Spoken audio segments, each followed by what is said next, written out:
E aí galera, aqui é o Barba e eu venho trazer mais uma atualização urgente. Não sei se vocês viram, mas o Trump anunciou novas tarifas contra a China, trazendo assim mais um capítulo da guerra tarifária contra a China que afeta o mundo inteiro. Dá uma olhada na análise do economista Justin Wolfers. We got Trump imposing new tariffs on China. How significant is this? Are we really back here again? I can't help anyone make sense of this, mate. This is nonsense. And yes, you've seen this movie before. Adding 100% tariff to our existing 30% tariff puts us at 130% tariff.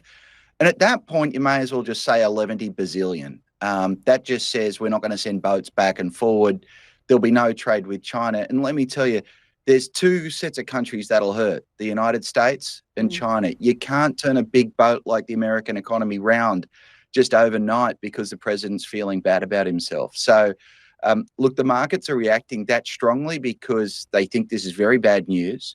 And the other thing to realize is, in fact, Trump's tariff threat today, there's roughly a 50-50 chance that the Supreme Court rules the whole thing illegal and unconstitutional in a few weeks' time. And so the markets reacted that negatively, even though there's a 50% chance that the president won't be able to follow through. E aí galera, pegaram o pulo do gato? O grande lance é que a incerteza é o pior para o investidor, para as ações econômicas. Aquilo que se quer para a ação econômica é previsibilidade. A imprevisibilidade é um problema central para o investidor tomar coragem de adotar ações, arriscar, investir, etc. O grande lance aqui é o Donald Trump é totalmente imprevisível. Porém, contudo, todavia, por conseguinte, nós temos que ver agora como o Brasil pode tirar disso o melhor possível. Por quê? Sempre que há esse tipo de disputa, abre um espaço para que a gente possa barganhar, tanto com um quanto com o outro, aquilo que é melhor para o interesse nacional, aquilo que eu defendo, o nacionalismo prático. Não o nacionalismo que fica batendo continência para bandeira, cantando hino, andando de camiseta da CBF de forma apenas figurativa. Não, o nacionalismo materialista, prático, ou seja, defender de fato o que é interesse nacional, colocar o Brasil em cadeias produtivas de maior valor agregado para que possamos exportar outras coisas, não só commodities, entendeu? Tirar dessa disputa aquilo que é melhor para o país, o nacionalismo prático, objetivo, ver o que cada país pode oferecer de melhor para o Brasil e ver o que a gente conseguir, já que os dois estão disputando, os dois maiores economias do mundo estão disputando. No meio disso, o Brasil, que iniciou um acordo, ou melhor, iniciou uma conversa finalmente com o governo dos Estados Unidos, pode barganhar com os dois lados nesse momento. Veja só, por exemplo, a análise do professor Trevisan justamente sobre como o Brasil pode lidar com essa situação, porque vem se especulando muito se o Brasil deve ou não negociar as terras raras. Eu já adianto que inclusive saiu notícias distorcidas um tempo atrás, dizendo não, o Brasil aumentou a exportação de terras raras para a China. Na verdade, quem explora as terras raras no Brasil já é uma empresa dos Estados Unidos. Isso é muito importante deixar pontuado. Portanto, eles exploram e eles que venderam mais para a China, porque a China que processa a maioria, tem a tecnologia e a escala para processar a maioria das terras raras. Dá uma olhada na resposta do professor Trevisan justamente sobre esse tema lá na Times Brasil. Bom, e para entender o que está em jogo neste novo capítulo da guerra comercial entre as duas maiores economias do mundo, eu convido o Leonardo Trevisan, economista e professor de Relações Internacionais da ESPM, para participar aqui conosco do Radar. Oi, professor Trevisan, muito boa noite para o senhor, tudo bem contigo? Muito bom, Eric, tudo bem? Como está você? Obrigado pelo convite, boa noite a todos. Nós que agradecemos, muito bom, uma honra tê-lo aqui. Eu vou chamar também o nosso analista, o Eduardo Gayer, lá em Brasília, para participar desse nosso bate-papo. Tá bom, professor claro. Trevisan? Oi, Gayer, muito boa noite para você. Gayer já está aqui conosco também? Já ele entra para participar. Legal, boa noite, Gayer, tudo bem contigo? Seja bem-vindo, tá? Eu vou começar com o senhor, professor Trevisan.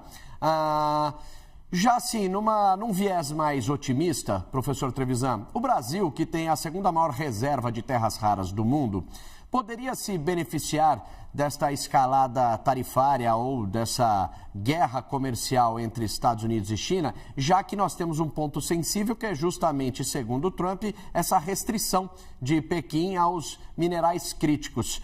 O Brasil tem aqui uma boa reserva, a segunda maior do mundo, precisando aí de investimento para a exploração. Poderia ser a hora aí de negociar forte com os Estados Unidos, até com moeda de troca para o tarifaço de Trump aos produtos brasileiros? Isso é bastante provável que aconteça, né? O problema está em nós sabermos exatamente os limites desse processo. Sabe, Eric, quando a gente fala de terras raras, são 17 produtos, 12 deles os principais, né, de alta sofisticação tecnológica. Né? Um ponto central dessa sofisticação não é apenas a extração, é o processamento. Aí é que está o problema. Né? A China, por exemplo, domina 60% da extração, eles são os donos da maior reserva. Porém, o maior obstáculo aí, o maior problema está no processo de uso desses metais extraídos. O processamento é muito complexo, que você separa do urânio, é um processo bem difícil e que os chineses, de certa forma, acumularam muito conhecimento e muita escala nesse processo. Para você ter uma ideia do que nós estamos falando, eles são 60% da extração, mas são 90% do processamento. Ou seja, você extrai terras raras, metais, chamadas terras raras, de vários lugares do mundo. O Azerbaijão faz, o Cazaquistão faz, até mesmo certos países asiáticos conseguem, mas é tudo mandado para processamento na China. Então nós teremos que ter cuidado, porque na verdade nós temos que nos informar bem do que se trata, né? A extração é um processo. A industrialização disso, o processamento, é outro processo. Os Estados Unidos não dominam toda a tecnologia. Eu vou repetir isso porque isso é ponto importante. Os Estados Unidos não dominam toda a estrutura de processamento, tanto que compram dos chineses exatamente por isso. O pulo do gato, no caso chinês, não é só a terra rara, é o domínio desse processamento. Isso é que torna mais difícil. A nossa negociação vai acabar envolvendo China, porque nós extraímos aqui, mandamos para a China processar para devolver para os Estados Unidos.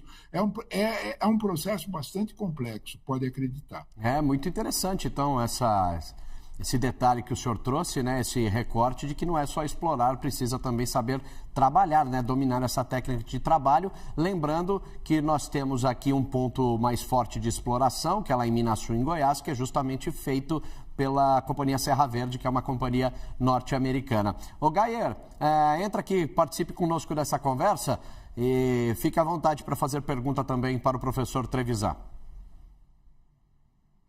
Professor, esse recrudescimento nas tensões entre os Estados Unidos e a China facilita ou dificulta a negociação entre os Estados Unidos e o Brasil, na avaliação do senhor? E já complementando, essa prova da instabilidade da política externa americana, porque a relação com a China tem sido marcada por vai-e-vens, é um alerta de que o Brasil, na sua avaliação, não pode ficar tão animado com essa conversa com os Estados Unidos, porque tudo pode dar para trás no final? A característica, Eduardo, a característica principal do senhor Trump é a imprevisibilidade. Nós já acompanhamos isso, né?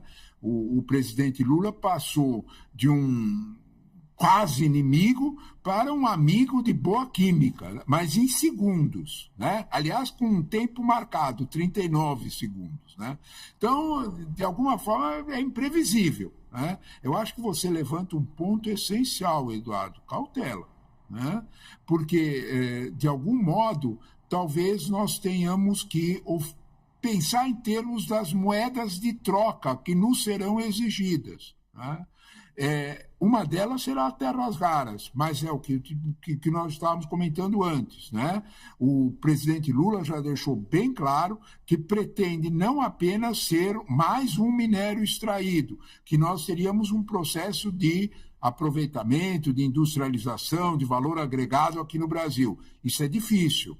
Né? O que a Serra Verde faz é extrair esse minério, essas terras raras, e também utilizar o processamento chinês, por causa de um problema de escala, porque custa muito caro. Só o processo de você separar do minério das terras raras, o potencial de urânio é de uma sofisticação tecnológica alta e precisa escala para fazer esse investimento. Isso não quer dizer que os Estados Unidos não tenham esse conhecimento tecnológico. O que é preciso ver, conhecimento tecnológico é uma coisa, escala industrial para que isso se transforme em algo rentável é outra.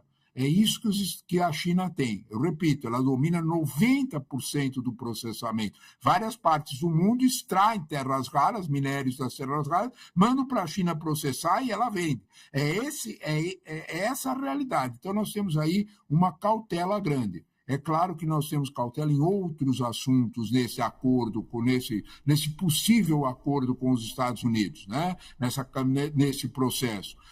Como será a questão do café, como será a questão de outros pontos que seguem tarifários. Em outras palavras, nós temos 46% de isenção de tarifa já combinado, já conseguido pela diplomacia brasileira, mas faltam os outros 35%. Professor Trevisan, em contrapartida a isso que o Gaier falou, né, e que o senhor colocou bem, que o Brasil precisa ter cautela agora nesta negociação com os Estados Unidos, já que Donald Trump é imprevisível, é a primeira vez que eu me lembro que um presidente brasileiro é convidado para essa cúpula da ASEAN, lá no Sudeste Asiático, lá na Malásia, e Trump deve circular por lá também. E o presidente norte-americano, ele vai ver de perto que há uma grande aproximação, além da China com o Brasil com os países do Sudeste Asiático. E ele escolhe pontualmente os momentos da briga. Quando ele lá atrás, em abril, começou aquela escalada tarifária com a China, ele deixou o Brasil de fora, inclusive, do tarifaço. O Brasil, naquele momento, tinha 10%. Depois se arrefeceu aquela briga comercial com a China e ele apontou, por exemplo, o foco para Canadá e México. Aí, depois que ele voltou ali as antenas ou a mira para o Brasil. Neste momento que ele volta a brigar com a China, é mais difícil agora ele querer não fazer um acordo ou voltar a brigar com o Brasil, sendo que ele poderia ficar ainda mais isolado com essa proximidade do Brasil com os países da Ásia? Essa pergunta é muito interessante, muito bem lembrada, Eric, né? O Brasil pode aproveitar essa mira, né, muito diversa, essa difusão de mira que o presidente Trump costuma utilizar, né? Eu vou lembrar um país que vai deixar mais claro o que você explicou, o Vietnã, por exemplo. O Vietnã foi de uma tarifa de 49% no primeiro lance para 20%, depois que fechou uma série de acordos, incluindo a cautelosa, difícil situação, muito delicada de reexportação. Aquilo que era produzido na China, ou produzido com indústrias chinesas no Vietnã, exportado para os Estados Unidos, né? Então, o Vietnã aproveitou a tensão com a China para ganhar espaço. Nós podemos fazer o mesmo, né? Não há dúvida nenhuma, nós podemos fazer o mesmo. Aproveitar o momento de tensão para ganhar mais espaço. Nós temos oportunidades muito grandes em relação de certas mercadorias, certas integrações de cadeia produtiva que os chineses têm com os Estados Unidos que nós poderíamos utilizar, né? Então, isso é um fato real, né? Mas o inverso é verdadeiro também, né? Nós temos que prestar atenção que às vezes pode ser vantagem para nós olhar para o lado chinês. Enfim, nós estamos num momento bem definidor, em um momento de bastante tensão, mas um momento de bastante interesse econômico. Crise também quer dizer oportunidade, e não é só em ideograma chinês. Então, portanto, nós podemos aproveitar essa conferência de cooperação da ASEAN na Malásia para abrir negócios, porque nós temos já bastante estradas pavimentadas com vários parceiros asiáticos. interessante para refletir, né, pessoal? Pode perceber que tanto na fala do professor Just Wolfers quanto na fala do professor Trevisan, o Trump é tratado como imprevisível. Não só o Trump, pelo apelido de sempre arregar, né, mas também a questão jurídica nos Estados Unidos. A Suprema Corte vai determinar que é inconstitucional as tarifas ou não? Ninguém sabe. Então ninguém sabe se essas tarifas entrarão em vigor de fato e se ao entrar em vigor, quanto tempo elas ficarão em vigor. Então fica todo mundo perdido. Qual a opinião de vocês sobre isso? Eu venho perguntando direto, o Trump está jogando um xadrez 4D que eu não estou enxergando, ou ele está apenas preocupado em enriquecer e os Estados Unidos e o resto que se dane? Qual a opinião de vocês sobre isso, pessoal? Comenta aí sua opinião para a gente estabelecer diálogo e até o próximo vídeo.